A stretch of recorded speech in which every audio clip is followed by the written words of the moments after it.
2-0. 2-0. High drive to center field. Back to the wall. It's gone! Bethune-Cookman wins the SWAC with a walk-off home run from Andre Martinez.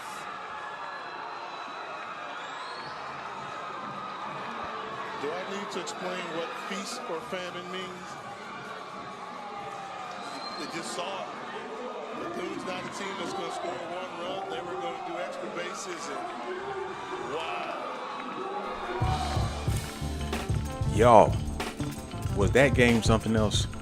Shout out to the baseball team, man. Like, I can't even tell you, like, how absolutely bananas this weekend was in Alabama. We're going to talk about it, but before we do, let me go ahead and start the show right way.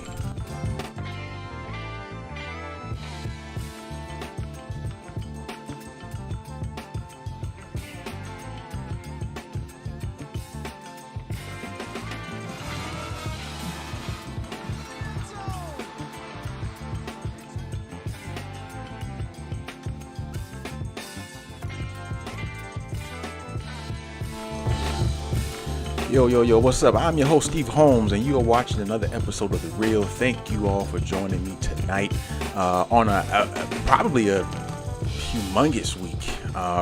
We're going to do a deep dive on each of the candidates. I think it's important that we talk about them, good and bad or indifferent, because some really big decisions are going to be made here in short order.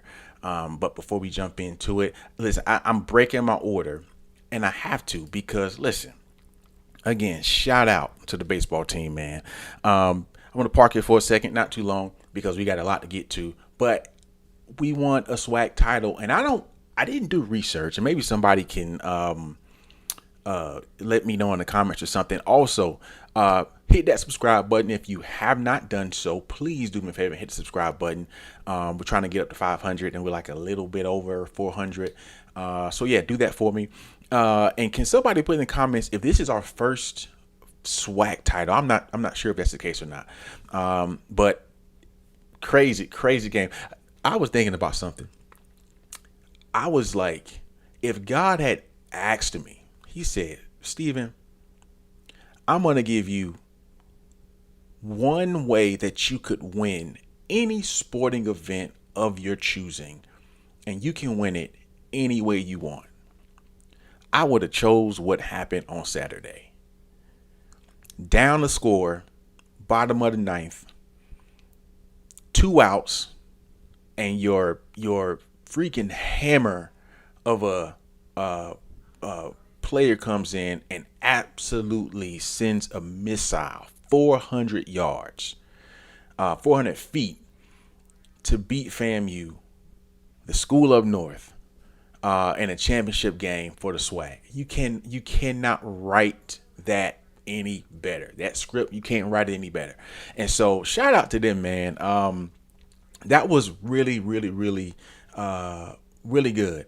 So I just want to make sure I give them some love here at the top of the show, because our baseball team has always been solid, always been good. We fell off, in the last few years, just being kind of okay. But generally speaking, our baseball team is like real deal. So kudos to them. And then best of luck to them as they're going to the regionals in Alabama. I think they'll be going up against Florida State, I think.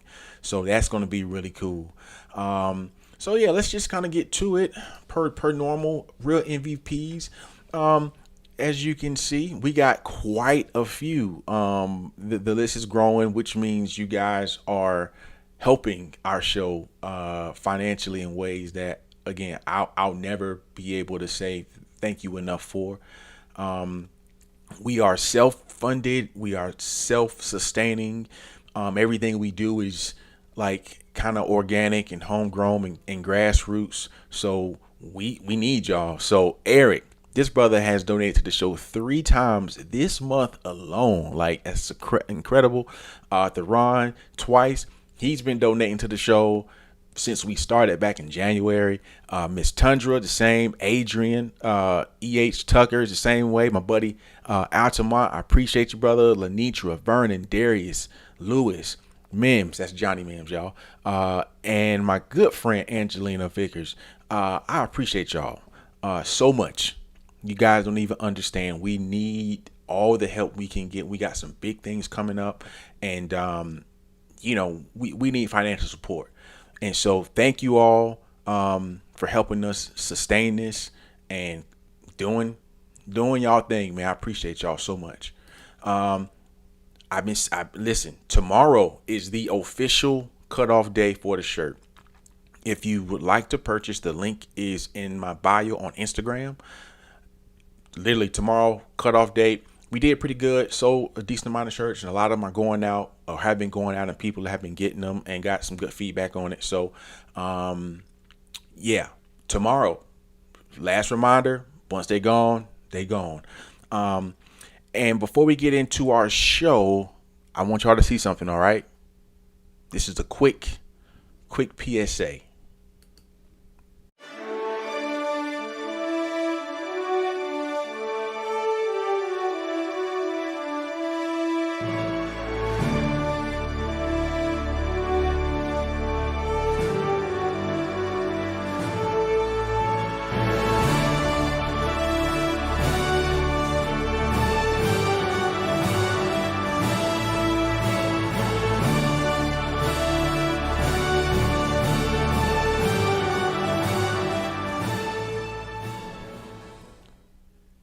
Listen, that is for a teaser for our Golden Honors program that we are. We talked about it back in maybe January, and so we've got the committee together, and they have started to pull the program together. And this is going to be. Cookman used to do the 40 under 40. This is a offshoot of that, an unofficial. It's not 40 under 40. It is just a recognition program for some of our alumni. And you can be one of those people. We'll have a whole nomination thing. And again, we've got a committee. I'm not doing anything on it. This is just an event, a signature event. And we'll have a lot more details coming out to you guys over the coming weeks. But it's coming. Golden Honors is going to be an amazing thing for you all. Jason says this is our first. I'm guessing he's meaning this is our first SWAC title. So yeah, this is great. So did all right, Oscar. So we're here tonight, basically to talk about our presidential candidates, and I think. I hope you all, when we open the phone lines, I hope you all will call in and let your voice be heard, because what I do know is that the people with influence on the campus of Bethune-Cookman University, that's all I'll say, are watching this show. And so you may be able to help them see something or give them a perspective or a point of view about a candidate. And I don't want it to just be my word and me talking and doing. I'm going to do my thing. I'm going to tell y'all, I'm going to park that thought for a second, but I'm not going to tell y'all who I think should win for a couple of reasons. But I want you all to give your honest opinions or, again, perspectives about the people. So this will be your time to, again, talk. And about the thought I just had. So I have been thinking long and hard about should I or should I not endorse a candidate. I thought so hard about it because I have understood the kind of where this show has been during this whole scenario. And I thought against it. I said, I'm not going to, at least not tonight. I'm not going to endorse the candidate. I want everybody to be able to look at the candidate equally for themselves, and maybe at some point I'll tell you who I think should be it. But I don't want to persuade anybody. I want you to do the homework and the research on your own, and tell us who you think should be our next president, our 8th president. And I don't know if you guys have seen it, but they released and I didn't have time to plug it into the show, but they released a memorandum regarding the search, basically thanking everybody for their contributions, and about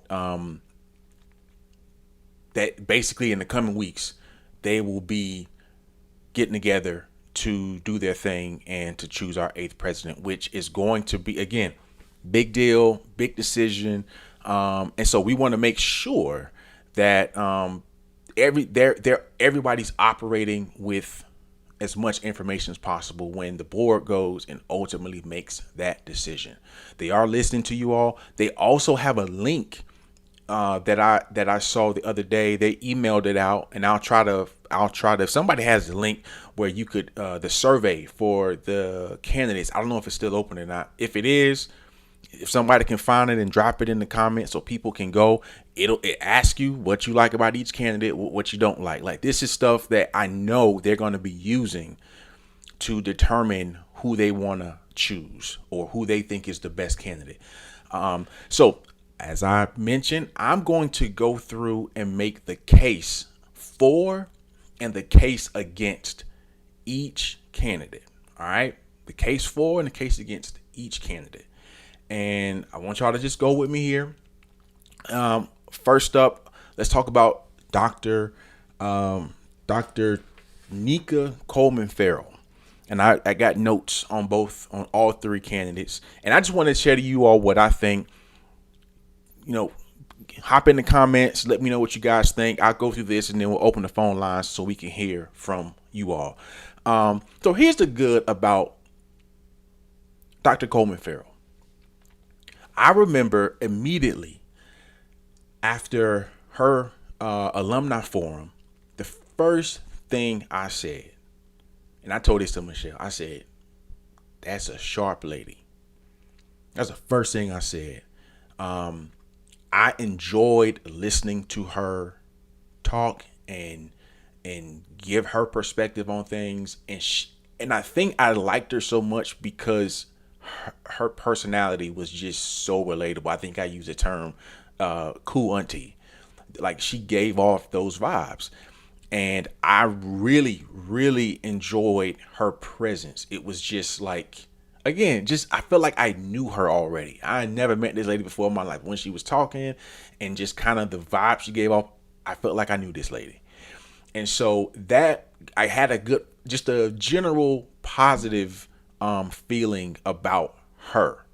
And those were like the good things. Also, one of the positives, the cases for her is that, of the 3 candidates, like, maybe she's not the president, but that Palm Beach state that is a humongous enrollment. They got a huge enrollment, huge student body. And we can't just walk by that. That's like her coming from like a big, huge corporation to work. I don't want to call us a mom and pop, but I think Palm Beach State has some like 30 or 40,000 students. We've got like 3,000. So I think from a scale of I don't think it would be too much or too big of a job for her. And those are the things that I think are her positives. And I think the students would like her, right? The case against, again, I'm doing this for each candidate. The case against, she doesn't have any HBCU experience on the leadership level. And I think that she doesn't have any leadership at the HBCU level. That's what I meant to say. So that, to me, that's kind of a big deal. Like, we're not in the position, Bethune-Cookman University is not in a position to have to like train a president.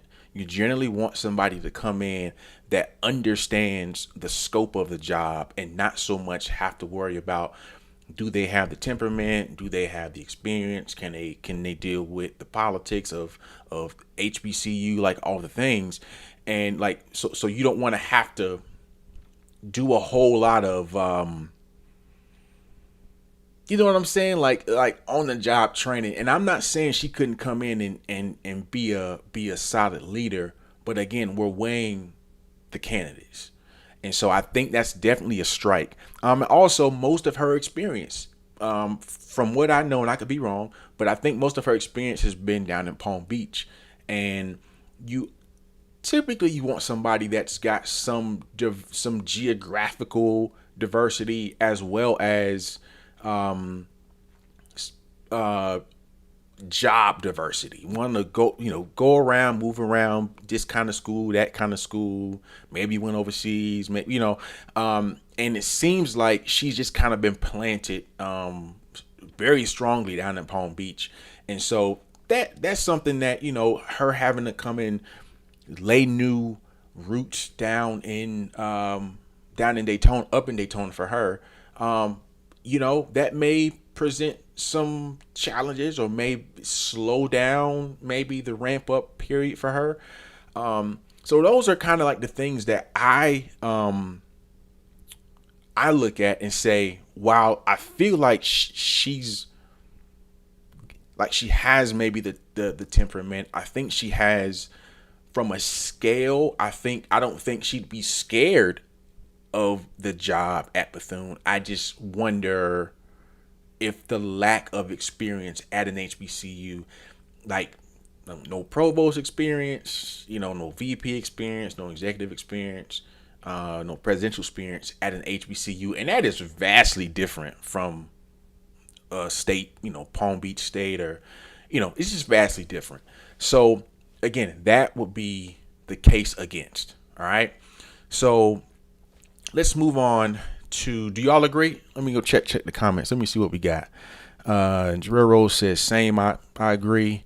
40K. I think that is to the size of the school. And what else? He says no private leadership experience. State schools very different. Private. Yeah, that's kind of just the same point that I was making. So Lanita Pear says don't agree. And you know what, Lanita? That is allowed. You cannot agree. I'm interested to know why you don't agree, or you can call in during the call-in segment and tell us why you don't agree. That's allowed. You can disagree with me. That's okay. This is as I see it. And again, I'm not the purveyor of anything this is not an indictment on any of the candidates. This is just me saying this is the good, this is the not so good, and weighing them against each of the other candidates. That's all we're doing. Neither of the candidates are perfect. But we got to find the one that's perfect for us. You know what I'm saying? So I'm going to Miss Tundra says she didn't attend the HBCU either. I mean, yeah, I think that kind of matters. I think that kind of matters.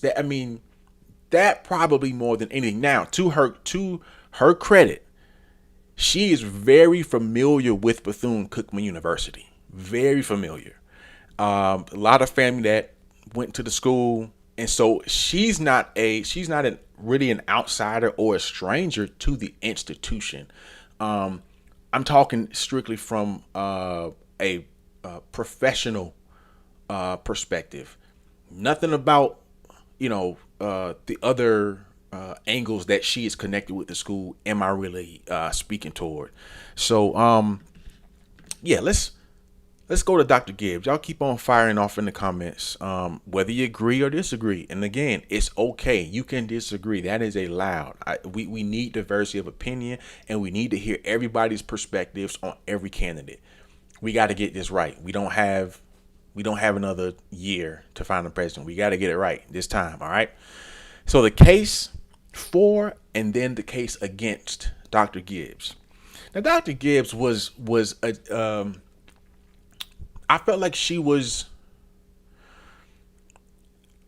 a much different vibe than I got from Dr. Coleman-Ferrell. And I feel like she had a lot of the intangibles, especially with respect to if you compared her presentation, which I thought was really good. I think I said last week she missed the mark on some stuff. But the good about her is she comes from one of the pioneer HBCU institutions at Morehouse, which is a really good school to come from. And now I would say, well, I'm gonna stick with the good. I wrote down that she was very, very kind-hearted, which I really do believe she is. Again, I mentioned that she had a really light spirit, and she did. Like, she just gave off a very kind-hearted individual. And I thought that she was very likable. And then also I felt like she, for the most part, her presentation was very data informed, very analytical, very strategic. You know, she talked about capital campaigns and raising money and like all the things again that you really want to hear from a presidential candidate. It's like, can you increase enrollment? Can you raise money? And will the alumni like you? Like, those are like the big three things. And can you work with the board or, you know, trustees or regents or whatever it's called, right? And so I felt like she'd be okay in most of those scenarios because of her. Again, I think sometimes strategy, a good strategy is sometimes better than a person that can that just maybe have a strong personality that might just be able to like bend people to their will. So I like that about her. She seems like she's a very well thought out woman, and she's got experience again at Morehouse, which, if you guys remember, they just got $300,000 from the Magic to help increase, I think, male education rates, black male education rates. I mean, she comes from the blackest, malest school in all of the HBCUs, right, at Morehouse. So I could see why she is looked to as a candidate, because that is a need that I think the school is trying to improve upon. So let's talk about the bad about her. The biggest takeaway I think I have is, again, I felt like her demeanor lacked authority. And I think you guys heard me say that last week. I just felt like she lacked authority. Now, she might, behind closed doors, you know, she might be fierce, right? And she might be super like nice, but can tell you about yourself. But again, I didn't get that vibe from her when she was talking. What I got from her was an absolute sweetheart. And I don't mean that in respectfully, like a nice person with good energy. That's what I got from her. And is that something that is for the moment right now? I don't know. I don't know that we need somebody that is lighthearted. Like, we need somebody to come in here and whip the school back into shape. That's what we need. Not saying she can't do that. I just didn't get that vibe from her. And so maybe this moment isn't her moment yet, but I don't know. Let's see. Oh, y'all in these comments. What we got? Tatiana Coleman says, college is college. If anything, doesn't her coming from Palm Beach State make her more than qualified? And this is with respect to Dr. Coleman-Ferrell, because she's one from Palm Beach. Yes. That makes her qualify. So this is not a question, and don't mince my words. This is not a question of her qualifications. And I need y'all to remember something. We're down to the final 3 candidates. We are splitting hairs at this point. Like, we got 3 good candidates. We have to find the flaws in each of them. Even if they're not big flaws, when there's 3 candidates, the small flaws are actually really significant now. When when the pool was 135, some of the things that matter now wouldn't have mattered, a month ago. So just remember, we're splitting hairs here and trying to choose, again, the person who's right. So again, yeah, her being in Palm Beach is, at Palm Beach State is a good thing. And I think it's a positive. But again, we've got to compare it to the other candidates. And so that's what we're doing. Agent says, definitely love Dr. Gibbs' vision for the university. Some may have been extremely ambitious, but love that she put it out there anyway. And connections definitely were a plus. Yeah. And so, yeah, kind of wrapping up Dr. Gibbs. Again, she's got the direct experience. So I know she knows kind of the machinery of HBCUs. And again, it is different from a state school. It's different from, some of the other state institutions. It really is different. Yes, it's experience and all the same, but it's different. It's different. The other, aside from Dr. Gibbs being too nice, one of the other things was that no presidential experience. So typically it goes like dean, provost, VP, and then president. So she'd be making a really big jump to go from a dean of a college all the way to a president. I don't know how typical that is in college, but that feels like going from like a senior level, corporate ladder all the way up to like president. Sometimes there's a ladder. So it feels like there's a bit of a jump there for her. And that's the other case against her. All right. So last but not least, let's talk about Dr. Mosley, and then we'll open up the phone lines. And I want to hear from y'all. The case for and against, it says Dr. Coleman-Ferrell. Y'all, that's not, let me edit this real quick, because I want to make sure this is right. I'm sorry. I'm about to do this live on the spot. I got the name in there all wrong. This is Dr. Mosley. Sorry, y'all. I'm like a one-man team over here. All right. The case for Dr. Mosley. So the good for him is he's got presidential experience, which is probably the feather in his cap right now, is that he's the only one with presidential experience. His fundraising has been well documented. That's one of the good things for him. This guy's been raising a lot of money. And then he has direct experience with Bethune-Cookman. And I don't mean that he knows somebody that went to Cookman. Like, his son went to Bethune-Cookman, and he was also executive VP and chief operating officer back in 2017. And so I remember last week we went through the whole thing with him and Jackson and how, that was a little bit misconstrued. But he's got, he's checking a lot of the boxes. Now, he's not a perfect candidate either. There are some things against him that I think got to be considered.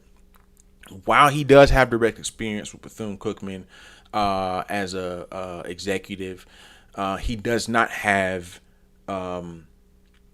presidential experience at an HBCU. Right now, his experience is limited to Morningside, where he currently is, And then I believe I forget, Gammon's Theological Seminary, I think that's the school. I believe he was like the president there as well. So again, he lacks the leadership, the top dog leadership position at an HBCU, which this again, neither does Dr. Coleman-Ferrell, right? So there are some things that have got to be considered. And so if you got to make the case for him, then that's probably the case against him. Some people may say that's not a huge case, but I think we've got to again weigh each option, and you make your own at home, like you make your own matrix or your own rubric, and you say, okay, does this person check this box? Does this person check that box? And the one that has the most checks of all the needs of the institution from a leadership standpoint, then that's the person. And so the board, they've got a decision to make. And so, it's going to take them to lay it all out in the room. I don't know how they do it. I don't know if it's all virtual or if they all get together live. Let's go back to the comments. Experience doesn't always mean success. The best woman or man for the job that fits is what matters.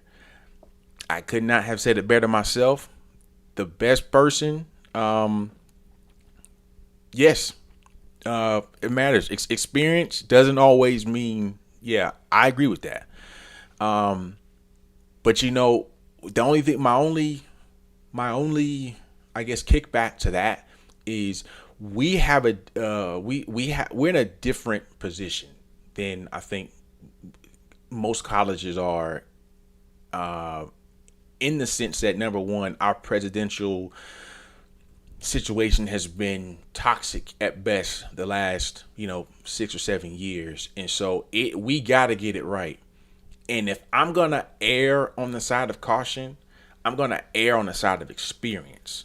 Not to say that that's gonna be a perfect equation, but I would probably err on getting experience in the door in our situation. But in general situations, I tend to agree that it's not always about experience. And let me say something before I open up the phone lines. These are 3 good candidates. And again, we're splitting hairs. We're picking them apart, as we should do. We're looking at the good. We're looking at the not so good. But these are 3 black individuals that, if they're not all vying for this role, they are 3 black people to be proud of. They doing a thing. Everybody that has mentioned or talked about each of the candidates, I haven't heard anything bad about any of them. I haven't heard anything bad about any of them. There was the one issue about the Jackson and Mosley deal, but outside of that, like, these are 3 good candidates. And I think we got to give credit to the search committee, John Crossman, Jeb Branch, Pete Gamble, and the rest of the team that put this whole thing together. It has been a really thorough and transparent process. And so just remember that through all of this, like, there are no bad candidates right now. Everybody's pretty solid. Let's go back to the comments one last time. Yeah, y'all in this thing.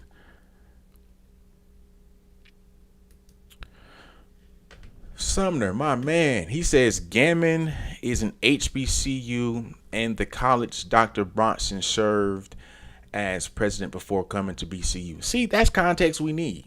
I didn't realize they were an HBCU, but I guess, yeah, I didn't realize that. That's good to know.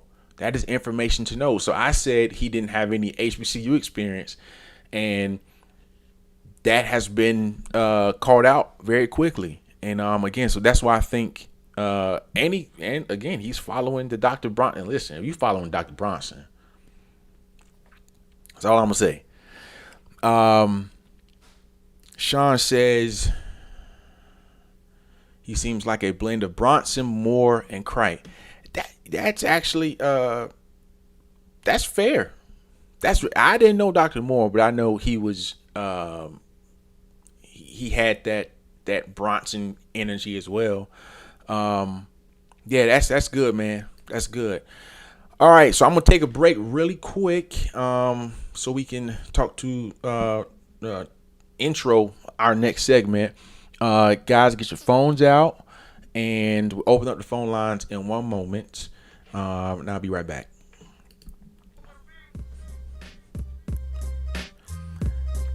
This segment has been brought to you by Sky Confections.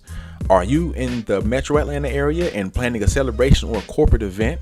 Sky Confections can make your day just a little bit sweeter.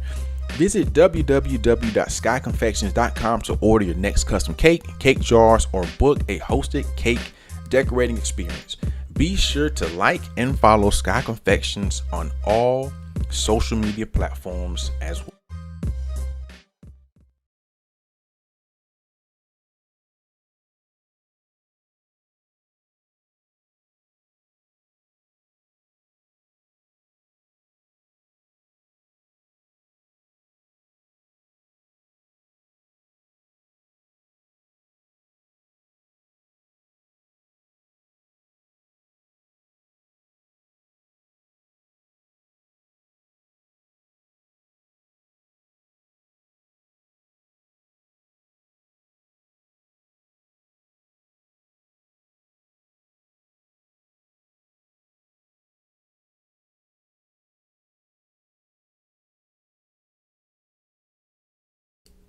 I think I was muted. Sorry about that.